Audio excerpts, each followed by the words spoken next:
Welcome. In this video, I'll show you two ways to see what Instagram Reels your friends liked. Right? If you find this video helpful, please leave a like and subscribe to the channel for more such tutorials.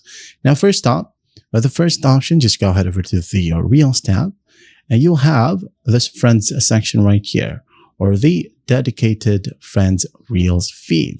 As you can see here, these are my friends. They like this video, and when you go ahead and swipe down, you'll be able to see more content that your friends watched and liked as well.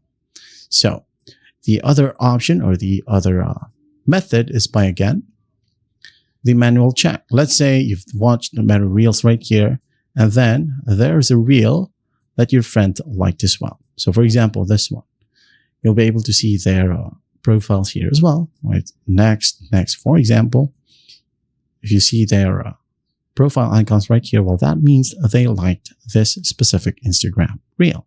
And there you have it. Those are the ways to see what Instagram Reels your friends liked. I hope this video helps, and I'll see you in the next one.